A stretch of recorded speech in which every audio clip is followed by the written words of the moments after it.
Hello बच्चों, स्वागत है आपका एफ स्टडी चैनल पे। आज मैं आपको क्लास 6 का हिंदी का चैप्टर नंबर 2 गोल कराने जा रहा हूँ। तो आइए शुरू करते हैं। इस पाठ का नाम पढ़ के आपके मन में कुछ गोल वस्तु के नाम या चित्र उभर कर आ रहे होगा कि ये जो चैप्टर है ये किसी गोल वस्तु के ऊपर होगा, जैसे गोल गेंद, गोल रोटी, गोल चंद्रमा आदि। लेकिन ये पाठ एक विशेष प्रकार की गोल और उसे करने वाले के बारे में है।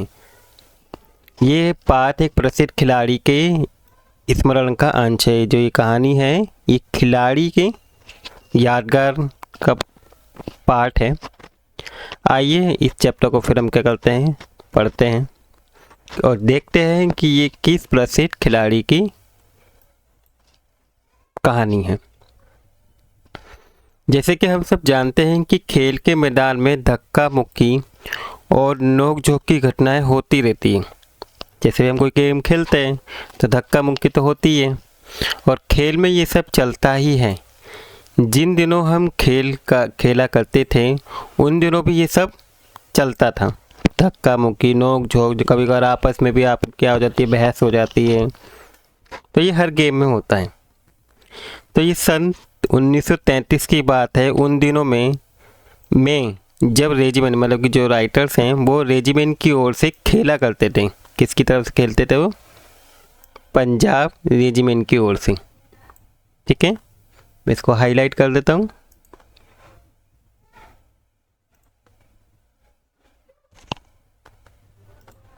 अगर आप देख पाए तो ये रहा पंजाब रेजिमेंट की ओर से वो क्या करते थे, खेलते थे।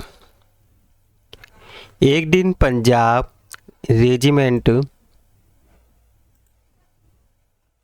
और सैंपर्स एंड माइनस टीम के बीच मुकाबला हो रहा था। दो टीम थी जिनके बीच में मुकाबला हो रहा था। एक थी पंजाब रेजिमेंट, दूसरी थी सैंपर्स एंड माइनस टीम।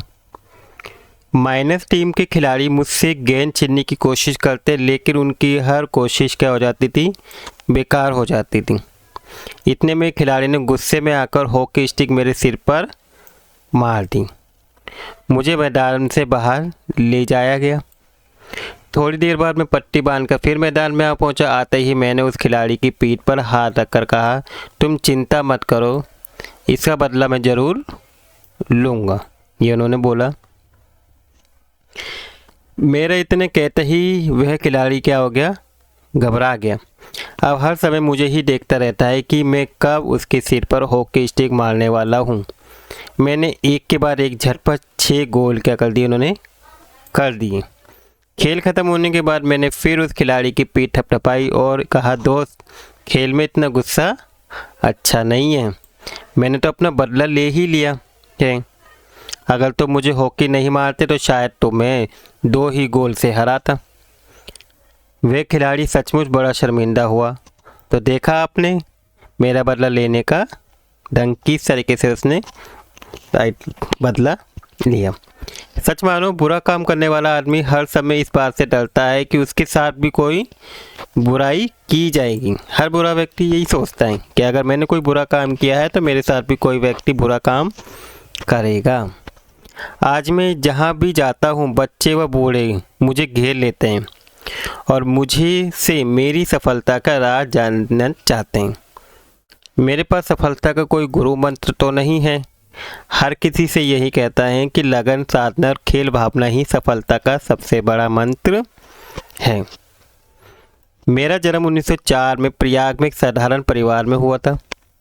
बाद में हम झांसी आकर बस गए। ये राइटर हैं। 16 साल की उम्र में उन्होंने फर्स्ट ब्राह्मण रेजिमेंट में एक साधारण सिपाही के रूप में भर्ती हो गए।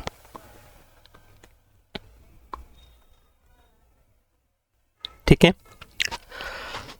मेरी रेजिमेंट का हॉकी खेल में काफ़ी नाम था, पर खेल में मेरी कोई दिलचस्पी नहीं थी।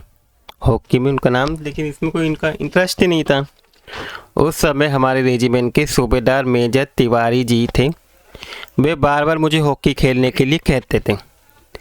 हमारी छावनी में हॉकी खेलने का कोई निश्चित समय नहीं होता था। सैनिक जब चाहे मैदान में पहुंच जाते थे और अभ्यास करना, प्रैक्टिस करना क्या करते थे, हॉकी की शुरू कर देते थे। उस समय तक मैं एक नौसिखिया खिलाड़ी था।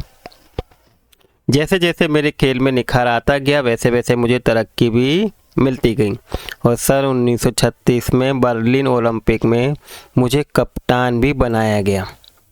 उस समय मैं सेना में लॉन्स नायक था। बर्लिन ओलंपिक में लोग मेरे हॉकी खेलने के ढंग से इतने प्रभावित हुए कि उन्होंने मुझे हॉकी का जादूगर भी कहना शुरू कर दिया। इसका ये मतलब नहीं है कि सारे गोल मैं ही करता था। मेरे तो हमेशा ये कोशिश रहती थी कि गेंद को गोल के पास ले जाया जाए। ठीक है, ये चित्र है इनके प्लेयर के। ले जाकर अपने किसी साथी खिलाड़ी को दे दूं ताकि उसे गोल करने का श्रेय मिल जाए। अपनी इसी खेल भावना के कारण मैंने दुनिया के खेल प्रेमियों का दिल क्या किया है, जीत लिया है और बर्लिन ओलंपिक में हमें स्वर्ण पदक भी मिला है। खेलते समय मैं हमेशा इस बात का ध्यान रखता था कि हार या जीत मेरी नहीं बल्कि पूरे देश की होगी। ठीक है, तो ये जो कहानी थी किनकी थी, मेजर ध्यानचंद की ये कहानी थी जिन्होंने ये कहानी बताई है। अब थोड़ा हम मेजर ध्यानचंद के बारे में जानते हैं कि लेखक से परिचय। यदि कोई खिलाड़ी अपनी आत्मकथा का नाम गोल रखे तो इस नाम को पढ़कर इतना तो तुरंत समझ में आ जाता है कि उसे खेल से कितना प्यार रहा होगा। जी हाँ, वे अमर खिलाड़ी, हॉकी के जादूगर कहे जाने वाले मेजर ध्यानचंद थे। इतने महान हैं कि भारत उनके जन्मदिन को राष्ट्रीय खेल दिवस के रूप में भी मनाते हैं, जिससे लाखों भारतवासी उनके जीवन से प्रेरणा ले सकें। इतने महान खिलाड़ी की भारत का सर्वोच्च खेल पुरस्कार खेल रत्न के नाम उनके पर दिया जाता है। तो ये था आपका चैप्टर 2 गोल, जो मेजर ध्यानचंद जी की कहानी थी। आई होप पूरी कहानी आपको अच्छे से समझ में आ गई होगी और आपको वीडियो अच्छी लगी होगी। अगर आपको वीडियो अच्छी लगी है तो प्लीज़ लाइक द वीडियो और अपने दोस्तों के साथ भी इस वीडियो को शेयर कीजिएगा। और अगर आप मेरे चैनल पर नए हैं तो please subscribe the channel. Thank you for watching video.